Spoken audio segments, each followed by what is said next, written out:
Yeni bir yıla girerken sizlerle harika bir çikolatalı kütük pasta tarifi paylaşıyoruz.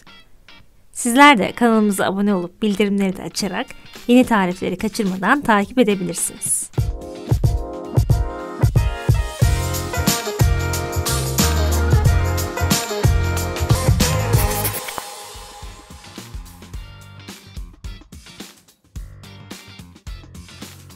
İşe önce pastacı kremasını hazırlamakla başlıyoruz.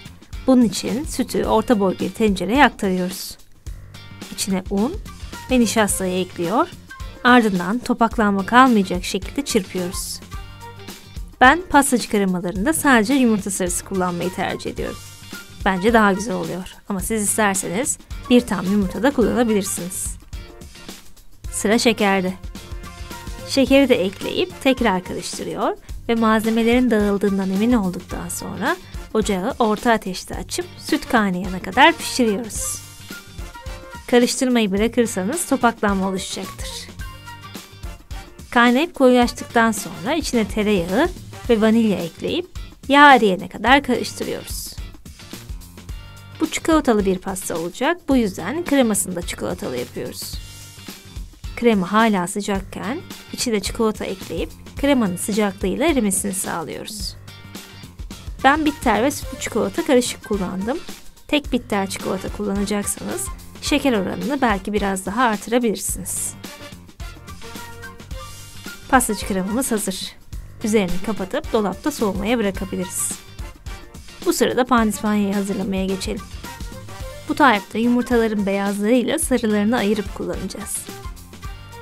Beyazları ayırırken kabınızın kuru ve temiz olmasına, içine bir damla bile yumurta sarısı kaçmamasına çok dikkat etmelisiniz. Yoksa yumurtalar kabarmıyor ve kek de güzel olmuyor. İşe önce yumurta sarılarıyla başlıyoruz.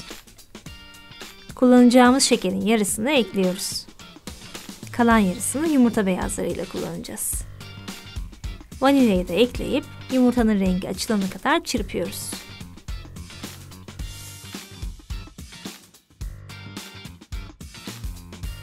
Yumurta kabardıktan sonra yavaş yavaş sıcak suyu ekliyoruz. Ama bir yandan da çırpıyoruz ki yumurta pişip kokmasın. Sıra sıvı yağda. Onu da ekleyip tekrar karıştırıyoruz. Artık katı malzemeleri ekleyebiliriz. Un, kakao ve kabartma tozu.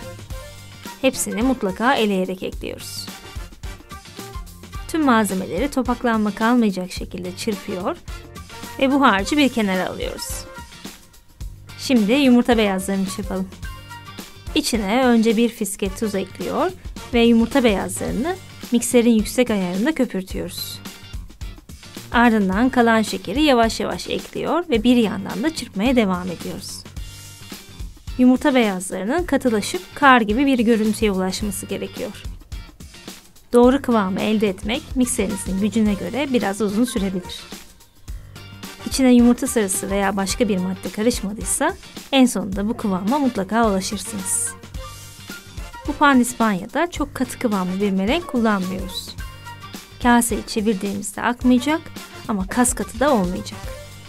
Bakın mikseri çıkarttığımda uç kısmı hafif kıvrılıyor ama asla kaptan kaymıyor. Şimdi iki harcı katlama yöntemiyle birbirine karıştıracağız. Yumurta beyazlarını söndürmemek önemli bir ayrıntı. Bu yüzden büyük hareketlerle alttan üste doğru katlaya katlaya karıştırıyoruz.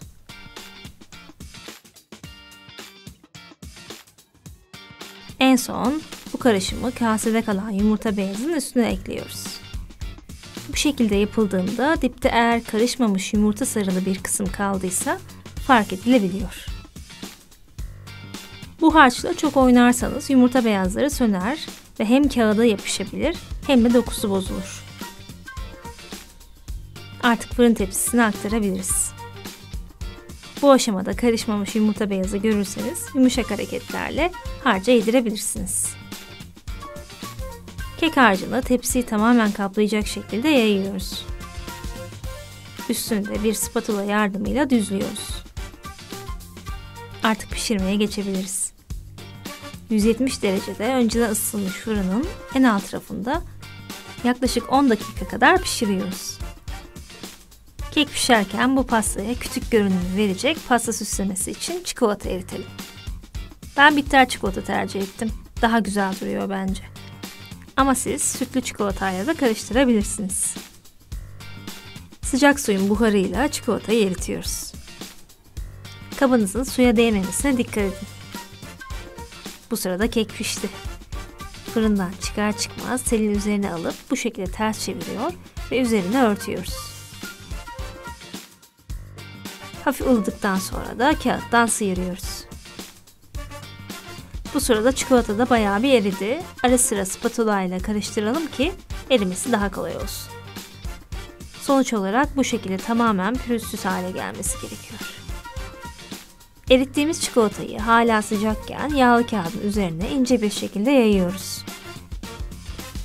Yayarken geniş bir alanı kaplamasına dikkat edin.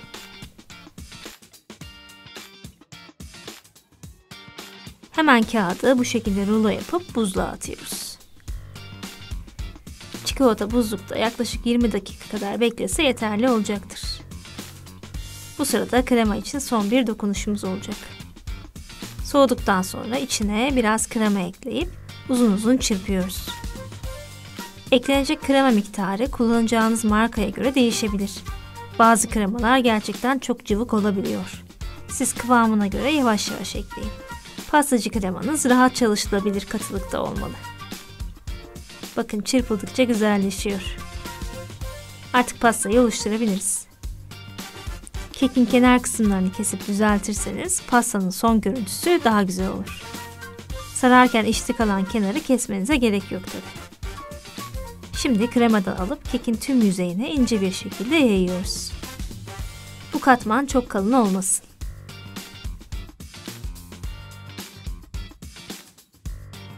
İçine lezzet katmak için ben fındık da kullandım. Bu isteğe bağlı. Hatta çikolata parçaları da kullanılabilir. Bence çok yakışıyor. Miktarlarını siz kendi damak zevkinize göre ayarlayabilirsiniz. Şimdi keki kısa tarafından yağlı kağıttan yardım alarak sarıyoruz. Sararken çok ince sarmayın çünkü bu bir kütük pasta. Son görüntüsünün biraz dolgun olmasını istiyoruz. Pastacı kremasının kalanıyla tüm yüzeyi ve kenarları kaplayacağız. Öncesinde keki kenarlarına yağlı kağıt serdiğimiz bir sunum tabağına almalısınız. Yoksa pastayı taşırken şekli bozulabilir. Kenarlardaki açıklıkları da kremayla doldurun mutlaka. Kremayı çok düzgün sürmenize gerek yok.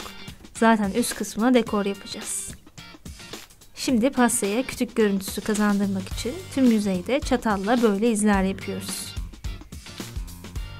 Odunların üzerindeki budak görüntüsünü yakalamak için de böyle bir aparatla veya bıçakla yuvarlaklar keseceğiz.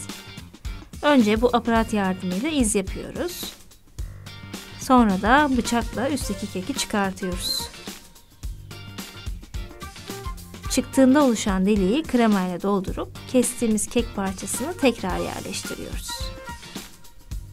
Kenar kısımlarını krema yardımıyla tekrar şekillendiriyoruz. Son olarak üzerine ve kenarlara bu şekilde bir kürdan yardımıyla daireler çizebilirsiniz. Aynı şekilde kürdanın ucunu kremaya batırıp belli belirsiz yuvarlaklar da çizebilirsiniz. Bu dokunuşlarla pasta tam bir kütük görünümünü alacak. Süslemesi neredeyse tamam. Kenardaki kağıtları kaldırabiliriz. Bu sırada da çikolata donmuş. Ruloyu açıp uzun büyük parçalar çıkartıyoruz. Bu aşamada hızlı olmalısınız çünkü ortam sıcaksa çikolata çok çabuk eriyor.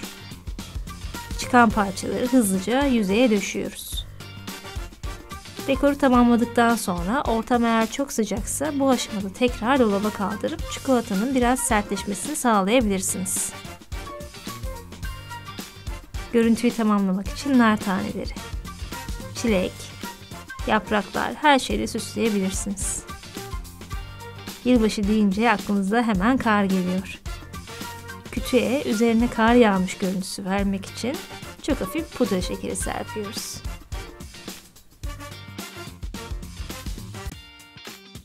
Kesinlikle deneyin. Yumuşacık bir pasta ve çok lezzetli bir krema. Görüntüsü zaten ortada. Malzeme listesi açıklamalar kısmına eklendi. Tüm videolarımızı kaçırmadan takip etmek için kanalımıza abone olabilir ve videoyu beğendiyseniz de beğen butonuna basabilirsiniz. Bir sonraki tarif videosunda görüşmek üzere. Afiyet olsun.